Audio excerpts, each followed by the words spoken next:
Hello everyone, welcome to Everything Arsenal, and this is the latest transfer news. Fabrizio Romano update on Benjamin Sesko. Is this finally the week it's going to happen? And also the latest on Douglas Luiz and a new goalkeeper. And let's get straight into it. Let's start with Benjamin Sesko. I know what most of you are going to say. Tired of Benjamin Sesko. Remember, the transfer is not even open yet. The transfer window opens on Friday, and then maybe deals will progress fast. It's always going to be a difficult one with the Euros and the Copa America, but this is what Fabrizio had to say. The latest thing he had to say about Benjamin Sesko.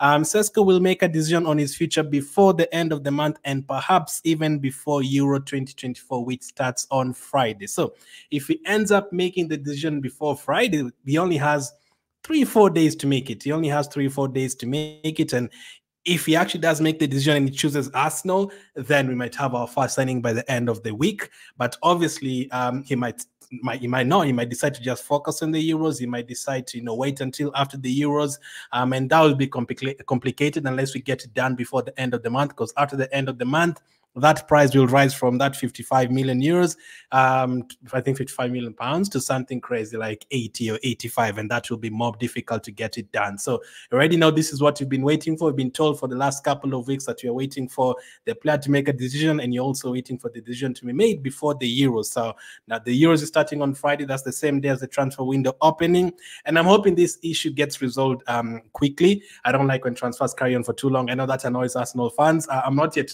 like mad about Benjamin Sesko not joining yet. The transfer window is not open, and the offer is on the table, and it's up to the player to make a decision. It's the player side that is delaying it. But usually some transfers do carry on for a bit too long. Now, I have seen somewhere some articles saying that if Benjamin Sesko doesn't make his decision very soon, Arsenal could potentially move on to other targets. And that could be a thing that could happen because Arsenal love making or getting deals done very quickly, especially the last couple of years. I know Arsenal is always a team that takes a lot of time to make decisions and transfers, as you guys have said a lot in the comment section. But the last couple of years, Jesus deal was done very quickly. The deals for Fabio Vieira, the deals for Havertz, Timber, Rice, all of them are done pretty much before preseason, and Zinchenko one was, I think, before the first preseason game of that year. So usually these days we do our transfers very quickly. I remember back in the day, we used to wait for the first 3 games of the season, and then we rushed to make transfers. Between 2011 and 2018 there, we did that a lot. We waited to lose the first game against West Ham, and then we rushed to buy someone. Lose the first game against Aston Villa, rush to buy someone. Lose 8-2 to Man United, go and make 5 buys the next day. These days, we don't do that. These days, we sign our players before preseason, not even before the season has started, before preseason, so that the players get time to, get involved in the team and all that. So I'm pretty sure they do want to do that again. And this time it's going to be tougher because there's a Euros and a Copa America, but the preseason doesn't start like July 3rd or 4th, like it usually would start. Now, this time it will start like 21st or something there. They're going to play against Man United, Liverpool, and they're trying to fix a fixture against I think Bournemouth. So up until the 20th of July. So we still have some time to get some deals done. Ideally, I'd want at least 3 signings before then, but I know it's going to be very hard. I think they're going to get at least, I'd say, 2 players before the preseason starts. So let's wait for what is going to happen with that one. But for Benjamin Sesko, Fabrizio said it's up to the player now. We are waiting for his decision. Could be made by the end of the month. I think if it passes the month, you could see a couple of teams drop off from that deal. And as we've said with Kozi before, I'm not worried about him joining Man United or something. I actually think the worst thing that can happen is him staying at Leipzig and saying, okay, I'm going to stay at Leipzig for 1 more season, and then that could push us to other targets. Arsenal are still linked to Ivan Ferguson. They're still linked to the Gyökeres and such kind of players. So some of you want the Sesko deal to drop so that we get someone like a Gyökeres.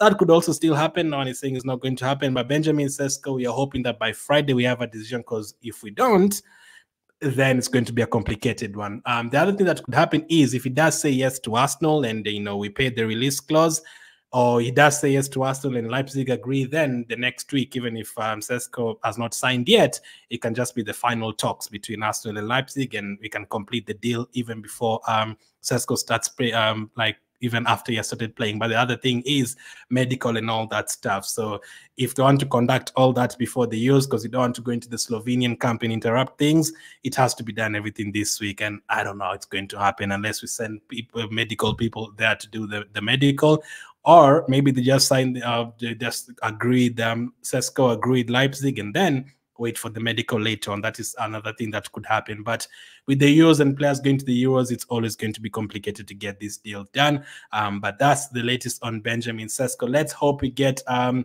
answer very soon. Let's hope we get an answer. We want this decision sorted. This was from the other day. This was from who was it from? It was from Give Me Sports, saying Arsenal believe that they are the favorites to sign Benjamin Sesko at present, with the players' agents indicating that they wish to make a decision before the start of the Euros on Friday. A contract extension at RB Leipzig has also not been ruled out, with that being very possible. So if it's not Arsenal, it's most likely going to be him staying at Leipzig. But the Arsenal camp is very confident in terms of getting the player at Arsenal. So we have to hold on to that and let's see how it goes. Because the last previous years with players like Declan Rice and all those guys, whenever they say, they're confident you're going to get a player, we end up getting them, whether we're competing against Man City, Real Madrid, Bayern Munich, or whoever.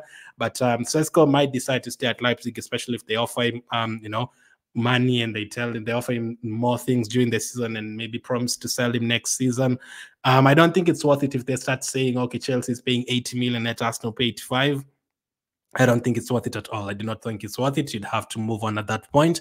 But at the moment, I don't mind getting Sesko at Arsenal.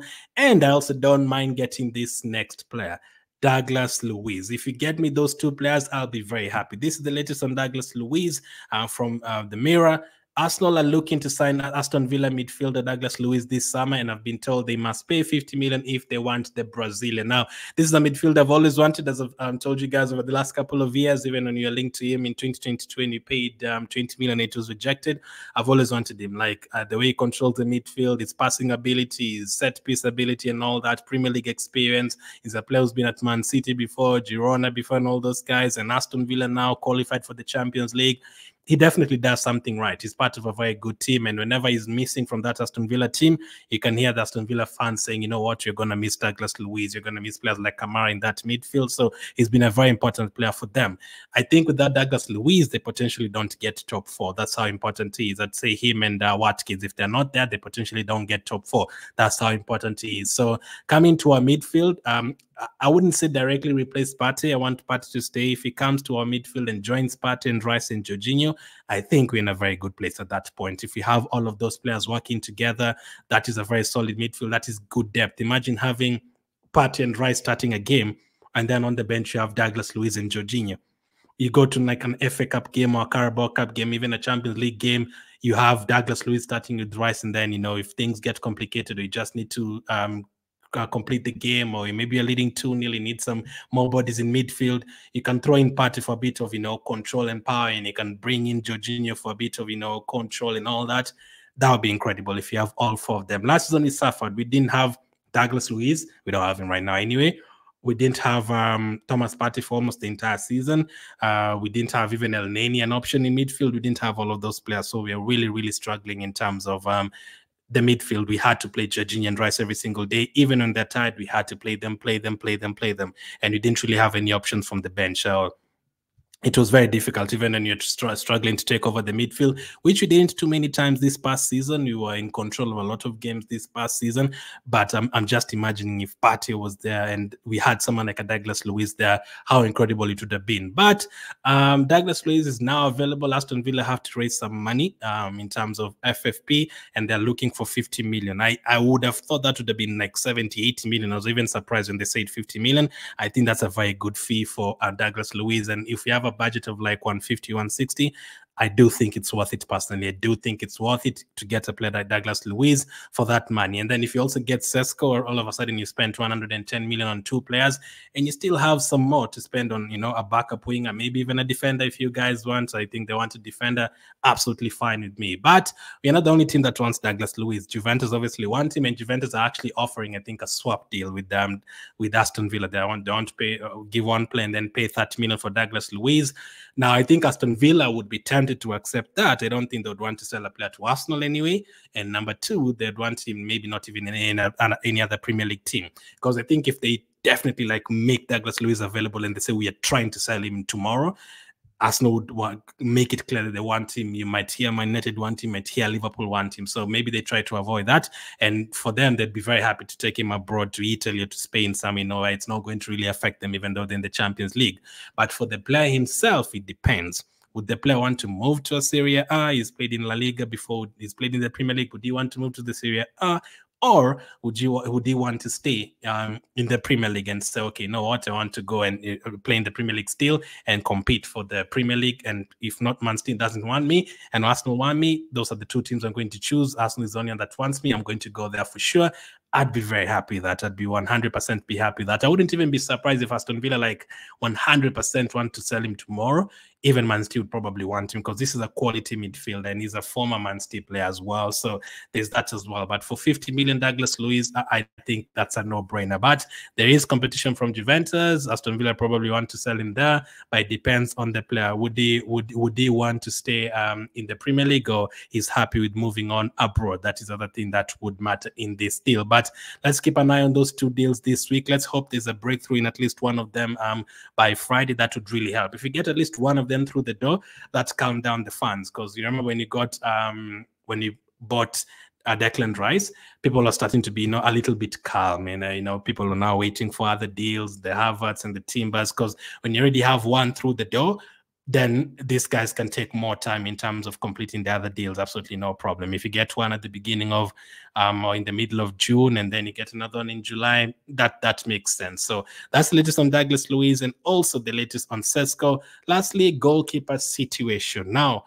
Aaron Ramsdale, we talked about him in the earlier video today.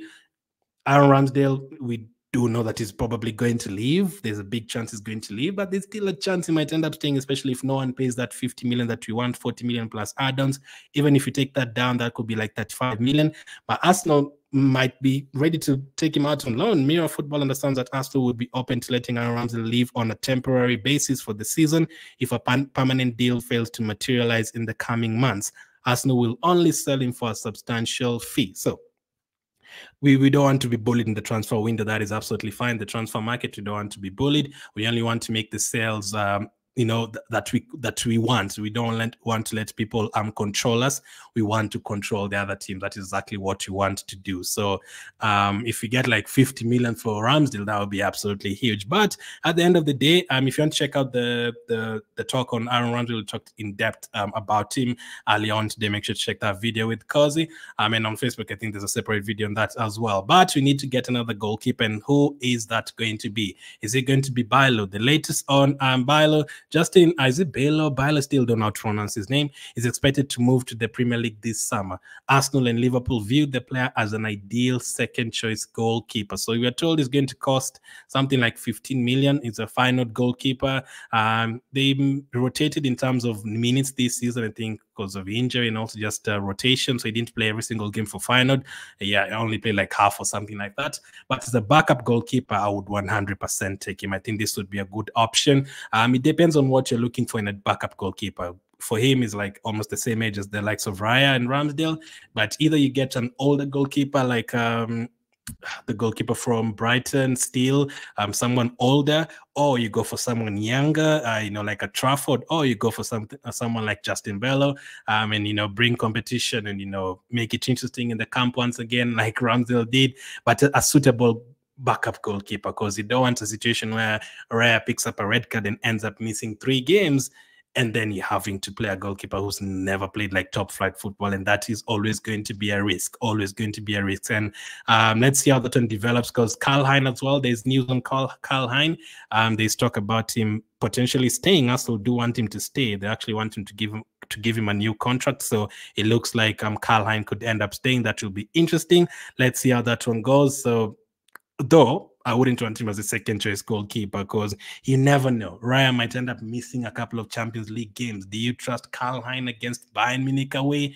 Or you end up facing, I don't know, Real Madrid away? Would you trust Bailo? That is the problem. We want solid goalkeepers. Man City have Ederson and Ortega Moreno.